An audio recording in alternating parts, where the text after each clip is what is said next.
In 1988, carbon dating stated that the Shroud of Turin was from the 14th century. This caused many people to dismiss the shroud. But was the analysis done properly? In 2005, a member of the original Shroud research team answered this in a peer-reviewed scientific journal. Here's what he said. I had given up on the shroud, and this was about the same time that the lunatic fringe were coming up with an infinite number of ways the date could be wrong. And this was just the last straw. I got a call from Ray, and he goes, "This is nonsense. I can prove these people wrong in 5 minutes." And I said, "Well, Ray, go for it." So I read their paper, and I thought, I've got the samples that can shoot that full of holes. So I got out the Ross samples, and I got out the Shroud samples, and I went to work again. He discovered that the wrong samples were selected for the dating. He concluded the radiocarbon sample was thus not part of the original cloth and was invalid for determining the age of the shroud. He also calculated a new date between 1300 and 3000 years old. Again, this is from a well-rated, published peer-reviewed journal.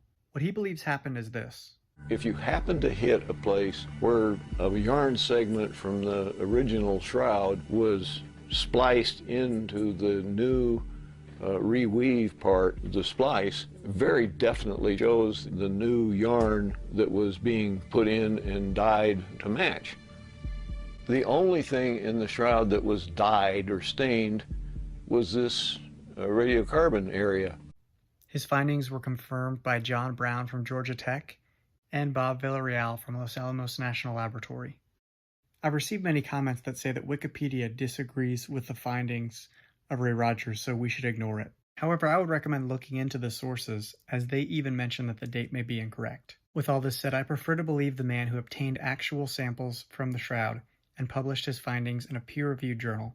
And here's some more detail from Ray Rogers. Until I could get a sample from the real radiocarbon cloth, a documented sample, I couldn't prove anything.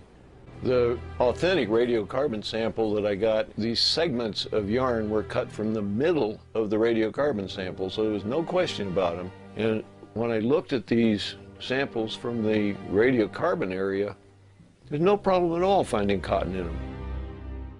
You've got photomicrographs that demonstrate this very clearly.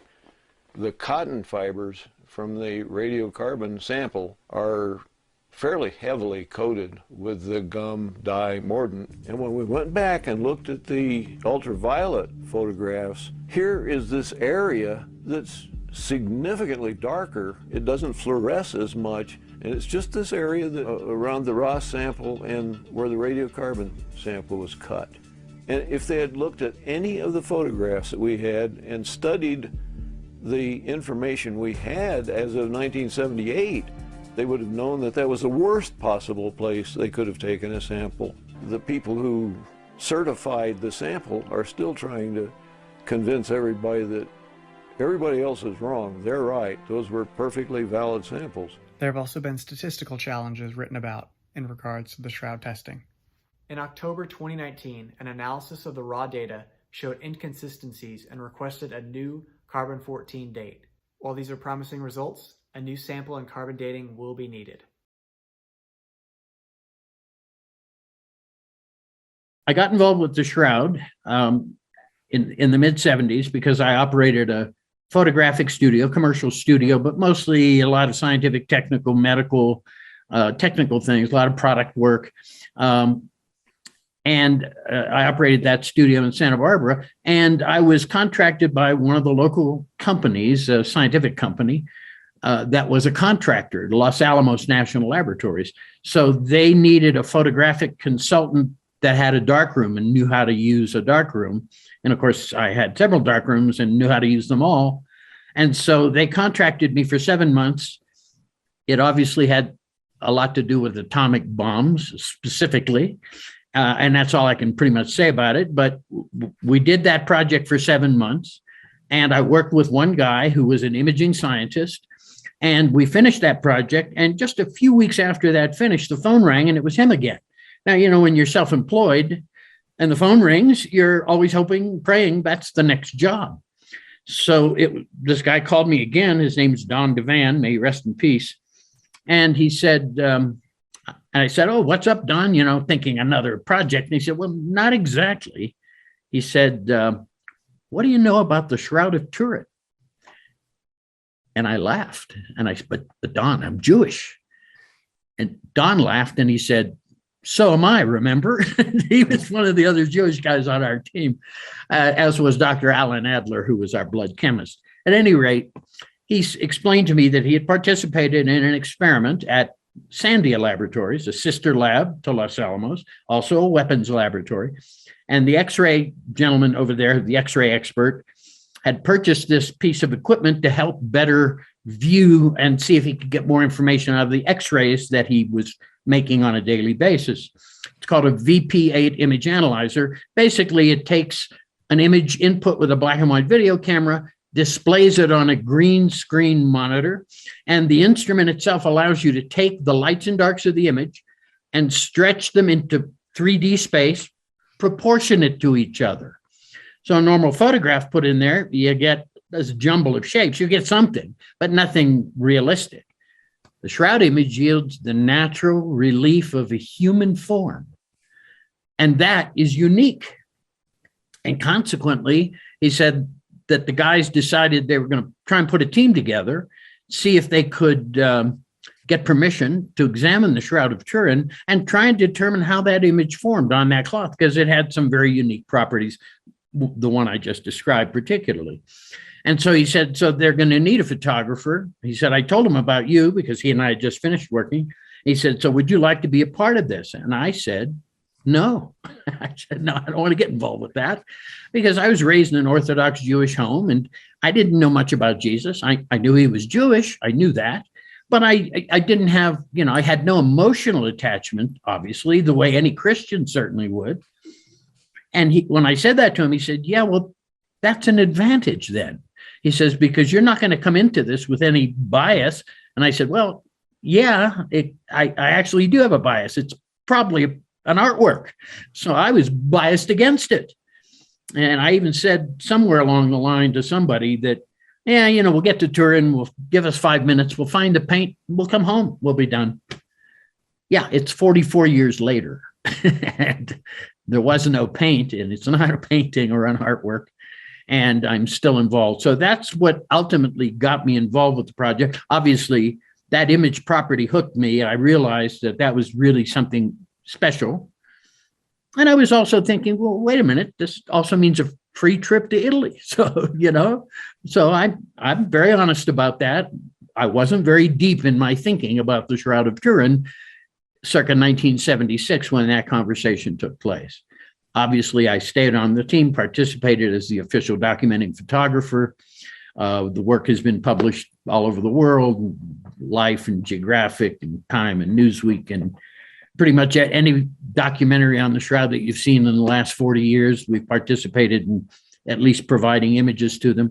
And of course, then back in 1995, I finally became convinced the Shroud was authentic. It took until 1995, 17 years. And after that, shortly after I came to terms with it, the last of my questions had been answered. I got a phone call from a friend who said, hey, you know that Shroud thing you're involved with? And I said, yeah, I know that Shroud thing I'm involved with. He says, you know, it turns out that's just a photo made by Leonardo da Vinci. And I laughed because I thought he was joking at the time. This was 1995. And he said, no, I'm serious. He says, I said, well, where did you get that information? And he said, well, my wife and I were checking out at the grocery store. It was obviously on one of the tabloids. and he said, I said, look, I'm no expert, but the Shroud was being publicly shown 100 years before Da Vinci was born. Obviously, I'm not a physicist, so I'm not qualified to have any criticism heaped from me to the guys who did the testing. But I knew about something called the Hungarian Praecodex, which is an illuminated manuscript dated about 1195, so 70 years earlier than the earliest possible date given by the carbon dating guys. And I knew about that. And if you look at that illuminated manuscript, you can find it on the website or on the internet in general.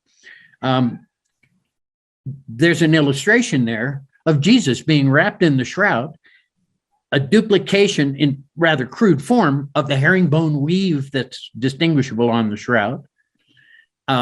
Jesus's arms crossed across the torso, and a naked Jesus at that, which is rare in any Christian art. They always put a modesty cloth on because artistic license allows that.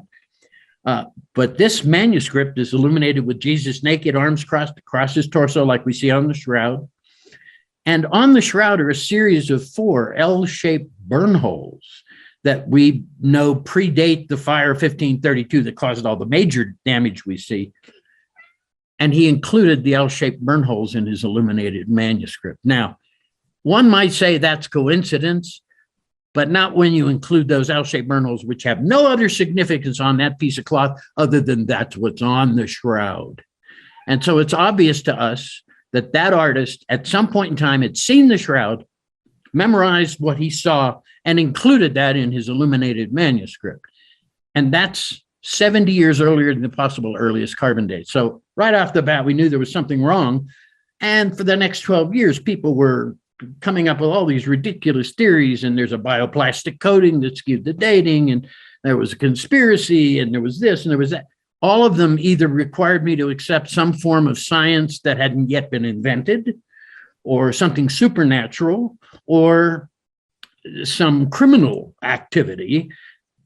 So all these theories were proposed over those 12 years and cast aside as being invalid until 2000, when Joe Marino and Sue Benford, 2 non-scientists who had gotten photographs of some of the radiocarbon samples from the Zurich lab, took them to textile experts in Ohio.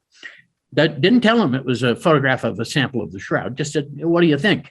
And the first textile expert looked at it and said, oh, look, this is an old piece of cloth, herringbone weave, and look, somebody's manipulated this.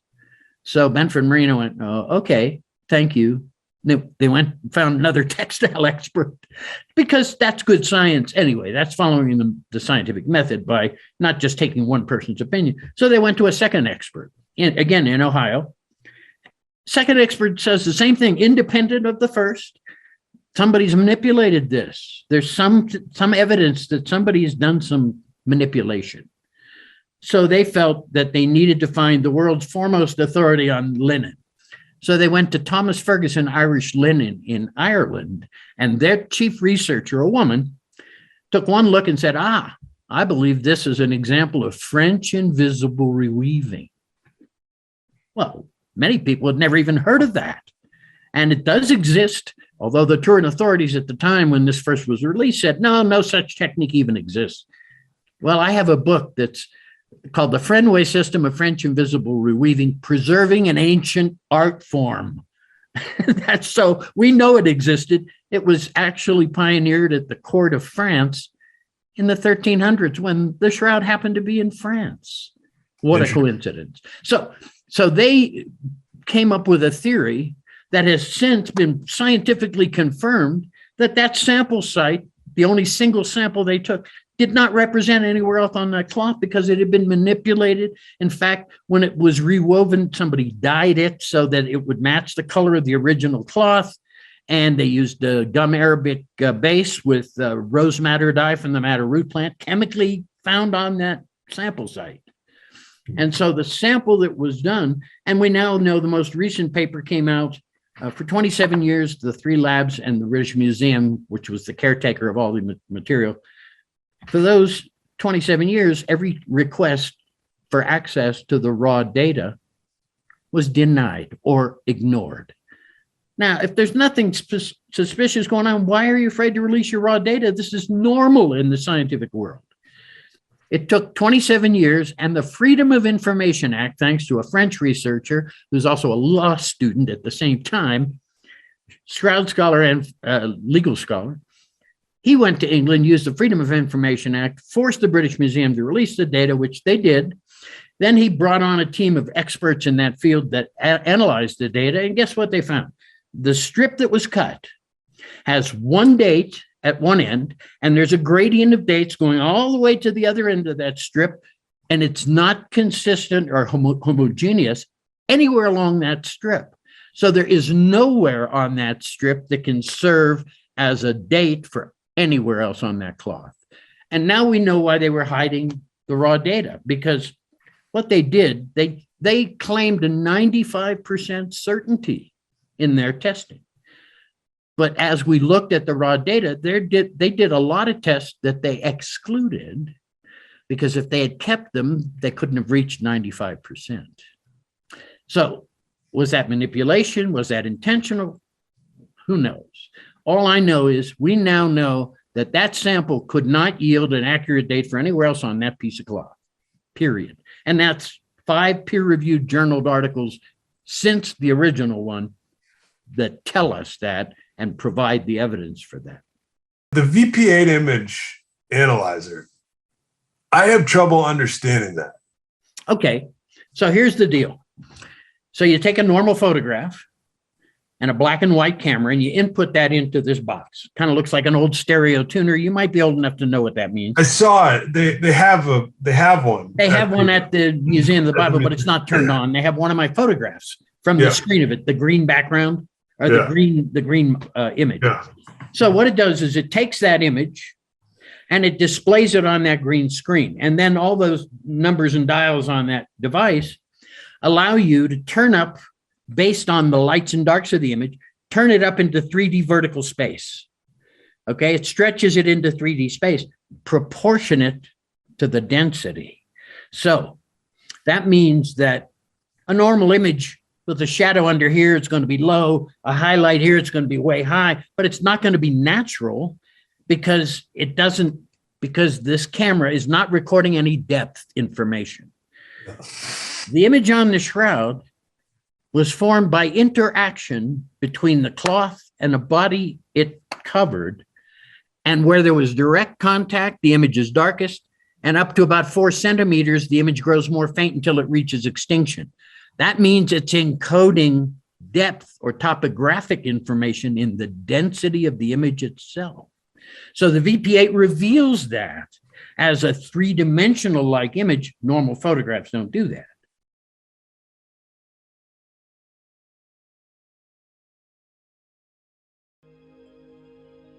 In early 2018, researchers in Rome unveiled a 3D carbon copy of what Jesus looked like, based on measurements of the Shroud of Turin. The Shroud of Turin is a 14-foot linen cloth that is believed to have wrapped the body of Jesus Christ after his crucifixion. The statue is a 3-dimensional representation in actual size of the man of the shroud, created following the precise measurements taken from the cloth. Giulio Fanti, a professor of mechanical and thermal measurements and a scholar of the Shroud of Turin, used his own measurements of the impression on the shroud to create the carbon copy.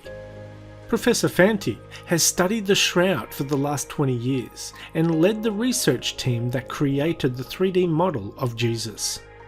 Based off the model, they are able to tell he was nearly 5 feet 11 inches tall, whereas the average height at the time was around 5 feet 5 inches tall.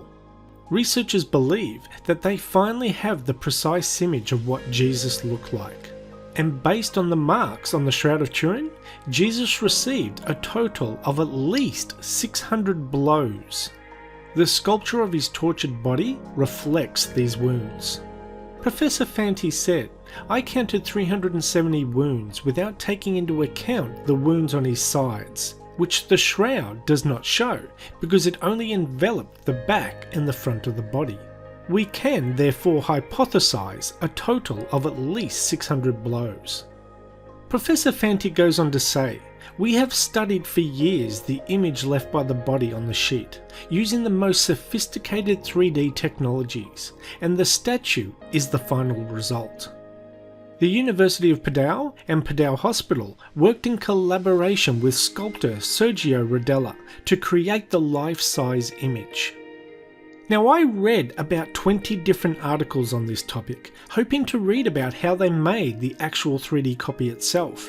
What technique or machine did they use? Did they sculpt it by hand, or did they use some kind of 3D printer? but not one article or video covers that information. However, I found another video from July 2017 of a 3D statue made out of bronze, and the statue itself is, from what I can tell from the video, identical to the 3D carbon copy statue, as his pose and marks on the body look the same.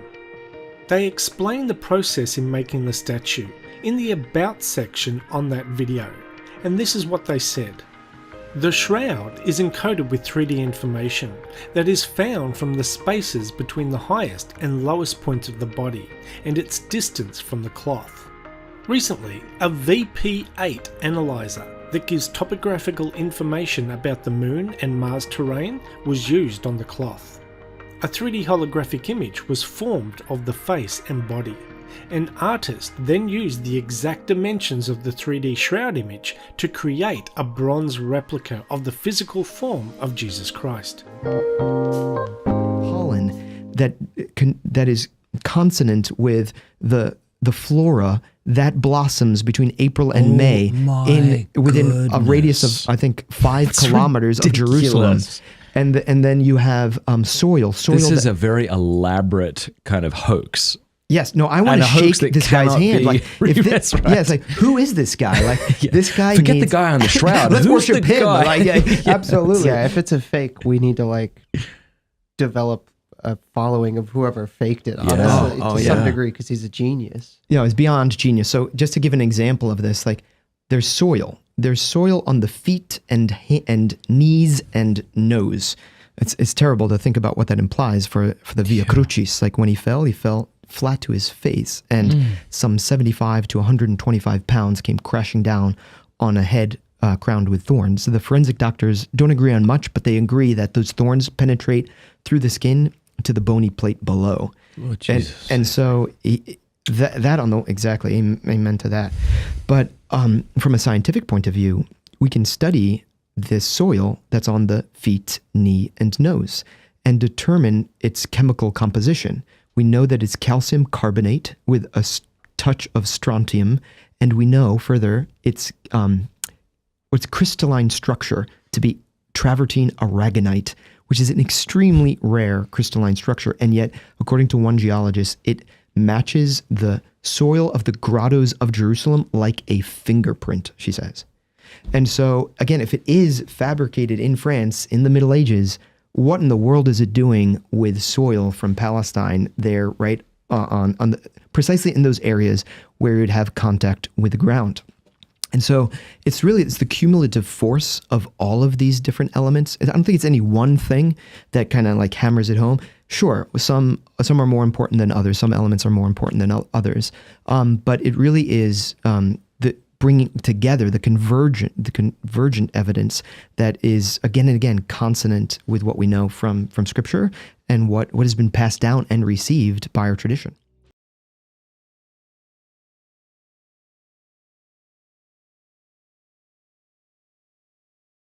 Was the image on the Shroud of Turin made by some form of radiation?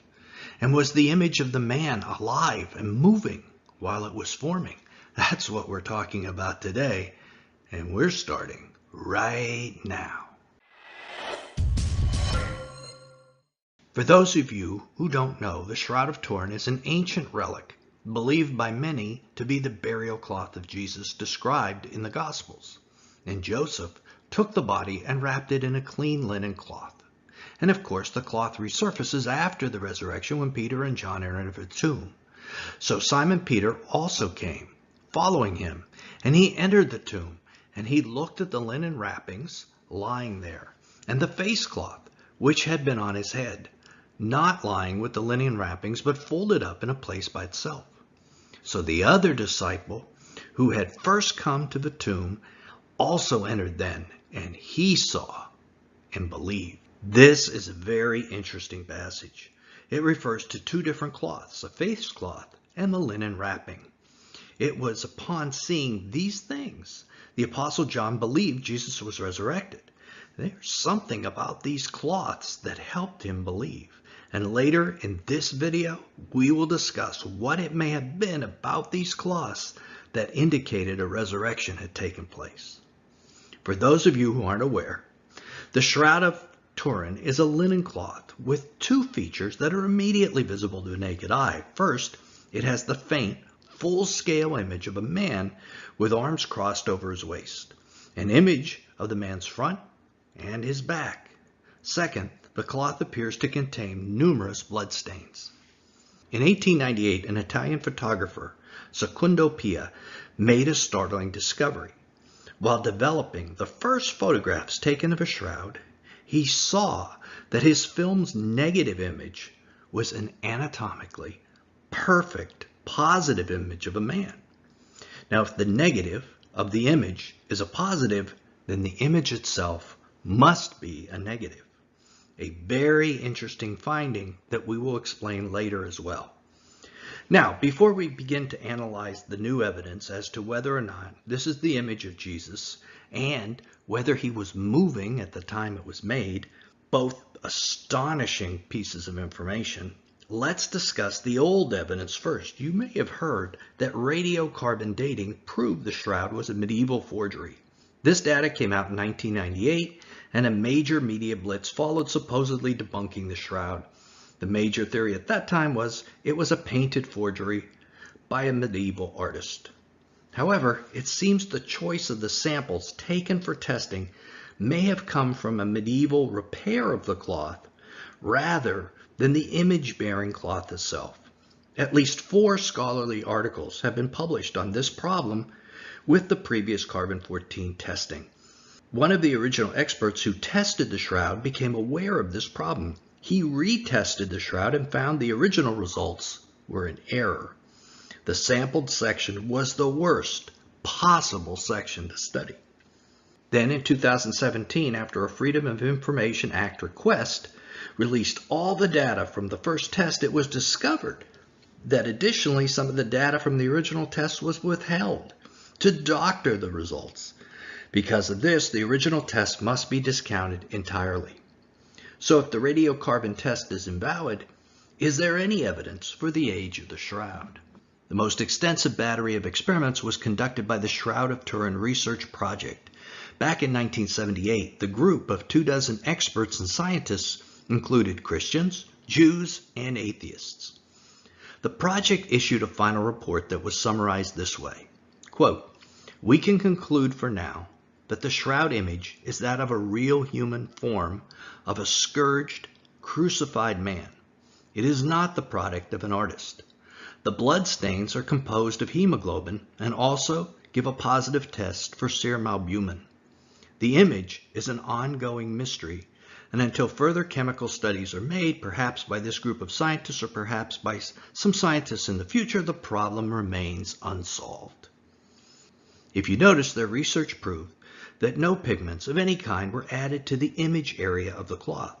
Thus, it was not a painted or drawn forgery.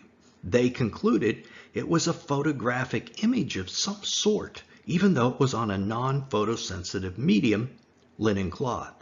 But how it formed, they were unsure. Later in this video, we'll discuss this because the ideas that are presented are simply amazing. Other tests were done. Images of flowers are seen on the shroud's image. It appears the body was covered with flowers as a sign of affection prior to burial. Botanist Avinoam Danin of the Hebrew Institute of Jerusalem determined where the shroud originated based on a comprehensive analysis of the pollen taken from the shroud and the plant images associated with it. Much of the pollen is native only to the area around Jerusalem, and some are not still in existence, which dates the cloth to no later than AD 800. This combination of flowers can be found in only one region of the world, Danin stated. The evidence clearly points to a floral grouping from the area surrounding Jerusalem. Analysis of minute particles of limestone, also found adhering to the shroud, have been identified by Dr. Joseph Kolbeck as a rare form of travertine aragonite. This stone is also only found in Jerusalem, and it's the same as samples from ancient Jerusalem tombs taken by archaeologist Eugenia Nitkowski. So this places the shroud in Jerusalem in a tomb. Those who claim this is some kind of medieval forgery cannot explain these connections to Jerusalem. The blood on the shroud is human, and it happens to be blood type AB, which is rare in most places but common in Israel. And this blood is positioned exactly where the wounds of Jesus were, on his wrists, feet, and the side where the spear pierced him, and on his head where the crown of thorns was placed. In fact, the image shows this horrible crown was still in place when he was buried. Based on the image, it is a sarcopterygium cynosium, which is more commonly called the thorny burnet. Rather than being woven into a wreath like the crown we usually see in paintings, it appears the Romans just took branches of this plant and forced it into a cap shape on his head. This is yet another reason that the shroud can't be a forgery, as medieval artists would have gone with the conventional picture of a wreath-like crown, not this cap of thorns that no one expected to see. There's dirt on the soles of the victim's feet, on his knees, and nose. And the nose of the victim was broken. This seems to indicate the victim may have fallen prior to being crucified and broke and skinned the nose in the process. The victim, carrying a crossbeam, wouldn't have had his hands free to break the fall. So if he fell, his nose would take the brunt. We know that on the way to Calvary, Jesus began carrying his own cross. But sometime later, Simon of Cyrene was conscripted by the Romans to help Jesus carry it. Now, a fall or a collapse that could have broken the nose of the man on the image may have been what caused this man to require help. New carbon dating tests by scientists at the University of Padua in northern Italy used the same fibers from the 1988 test but got different findings. The new examination dates the shroud somewhere between 300 BC to 480, which would put it in the era of Christ. But the greatest evidence that this was the burial cloth of Jesus is the image itself and how it was created. First, the image is superficial. It lies just on the top of the microfibers, something we can't achieve even today with modern science. There was no bleed through like you would expect with paints or dyes. In other words, the image didn't go down into the fibers like paint would or a dye. It stayed right on the very surface.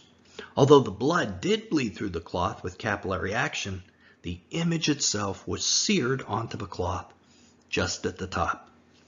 Second, the image is a three-dimensional, almost hologram type formation. And there is no other image in the world like this. There are no 2D images in the world that carry 3D information. The darker areas of the image were closer to the cloth and the lighter areas further away. This captured the 3D information about the image. Scientists actually have used this 3D information and have even made a sculpture of the man in the image. Third, the image is a negative, not a positive.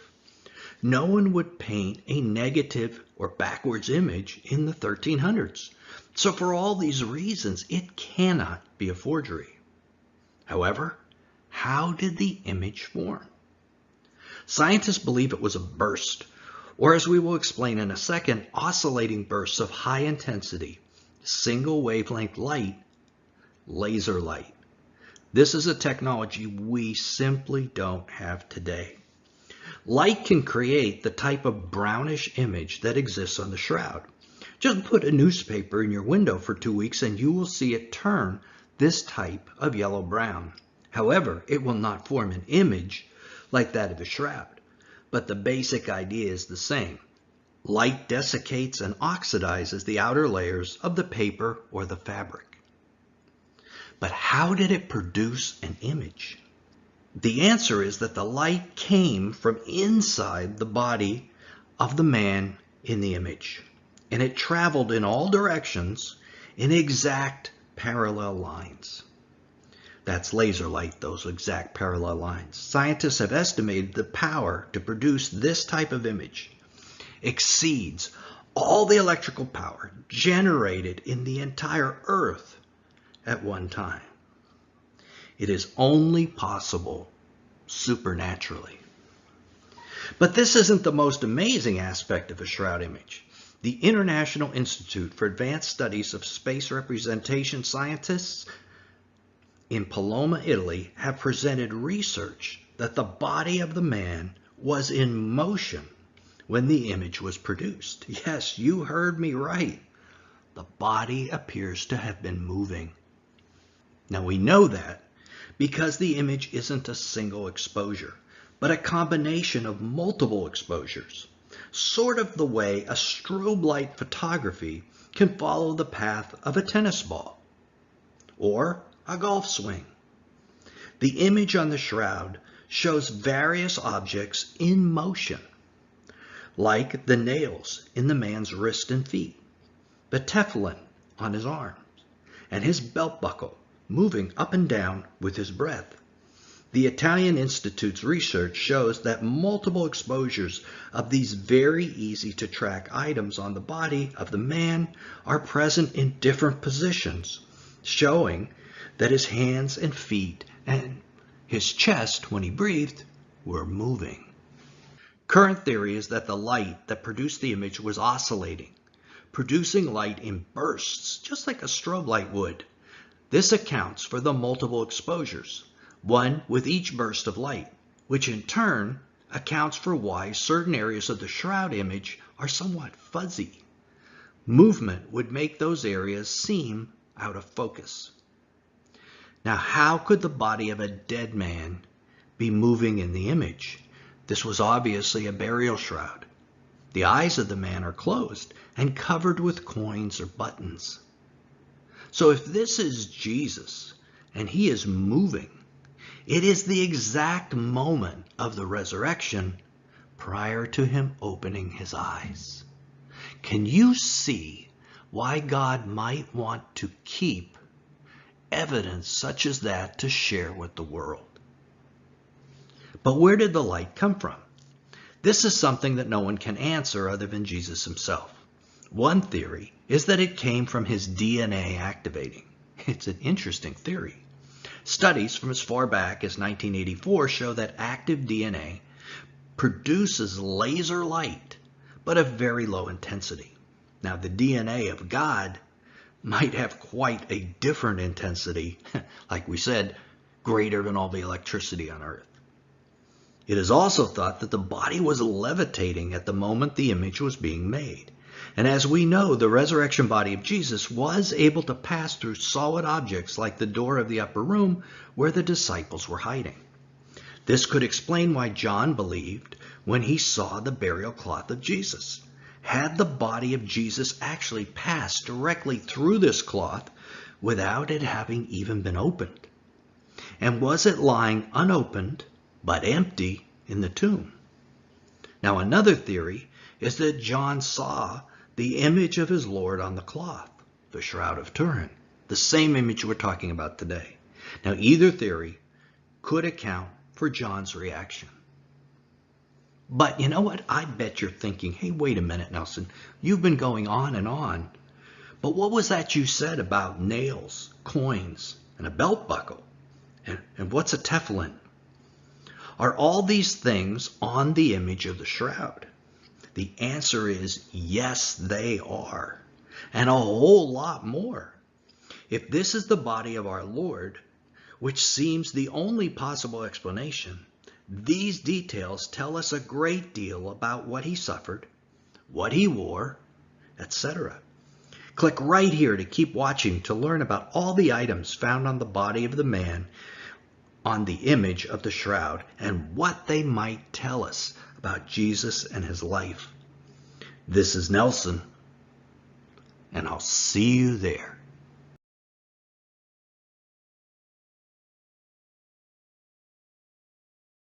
Do we have new scientific evidence that the Shroud of Turin is the authentic burial cloth of Jesus? This popped up on my X feed. Sachin Jose, who I follow, he said this: the latest scientific revelation reveals that the Shroud of Turin was first made around 2,000 years ago, coinciding with the time when Jesus was said to be alive and ultimately crucified, suggesting that the burial cloth bearing the imprint of Jesus is authentic, and he's getting his info from the Sun.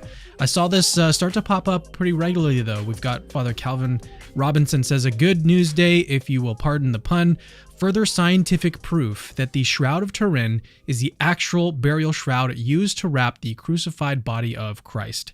The shroud that gave us the most accurate depiction of the holy face of Jesus. And so, of course, they're talking about the Shroud of Turin. If you don't know what that is, look it up. In 1988, a team of international researchers analyzed a small piece of the shroud using carbon dating and determined the cloth seemed to have been manufactured sometime between 1260 and 1390. I've had actually another expert on, Joe Marino, who he talked about some of the problems with the carbon dating.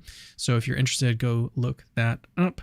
But let's actually, you know what, let's scroll down to the new research. All right, for the new study, scientists at Italy Institute of Crystallography, is that how you say that? The National Research Council conducted a study using wide-angle X-ray scattering, or just scattering, WAXS. The technique measures the natural aging of flax cellulose and converts it to time since manufacture. The team studied 8 small samples of fabric from the Shroud of Turin, putting them under an X-ray to uncover tiny details of linen structure and cellulose patterns. Cellulose is made up of long chains of sugar molecules linked together that break over time, showing how long a garment or cloth has been around. To date the shroud, the team used specific aging parameters, including temperature and humidity, which caused significant breakdown of cellulose. Based on the amount of breakdown, the team determined that the Shroud of Turin was likely kept at temperatures at about 72.5 degrees Fahrenheit in a relative humidity of around 55% for about 13 centuries before it arrived in Europe. If it had been kept in different conditions, the aging would be different. But let's get to the interesting part here. Researchers then compared the cellulose breakdown in the shroud to other linens found in Israel that date back to the 1st century. The data profiles were fully compatible with analogous measurements obtained on a linen sample whose dating, according to historical records, is 55 to 74 AD, found at Masada, Israel, Herod's famous fortress built on a limestone bedrock overlooking the Dead Sea. Reads the study published in the journal Heritage. Okay, so if you don't know, Heritage is a scientific journal. This is the actual article that is posted here. Anyone can go and find this and download it. It is free. You can just download it here. We're actually going to look at it in just a second. Title of the article is X-ray Dating of a Turin Shroud's Linen Sample. And so we can also see here that it was published in April of 2022. So this is not necessarily new information. Now, here's what the actual, we're going to skip to the conclusion, and we're actually going to use ChatGPT to help us break down the rest of the article because it's a lot of very technical scientific stuff. And I am not a scientist, so I'm going to use ChatGPT to help me understand and help you guys understand what's being said here. And actually, that's a really great use of ChatGPT if you didn't know. But here's the conclusion. This is what everyone is sort of getting all excited about. In particular, the WAXS analysis presented here for the natural aging of the cellulose in the linen of a TS Turin Shroud sample allows us to conclude that it is very probable that the Turin Shroud is a relic of about 20 centuries old, even if we only have European historical documentation for the last 7 centuries. Okay, very, very interesting stuff because this goes against the carbon dating. And then next they kind of talk about the carbon dating and how we basically need more people to do these sorts of X-ray tests. I cannot speak. All right, here is ChatGPT, and ChatGPT is actually going to help us break down the science so we can all understand it. And the document is a detailed scientific exploration into dating the Shroud of Turin using a cutting-edge X-ray method. The authors delve into the structural degradation of the linen fibers, employing wide-angle X-ray scattering to determine the age of a sample taken from the shroud. Their findings suggest that the shroud is much older than the 14th century date proposed by the controversial 1988 radiocarbon radiocarbon test.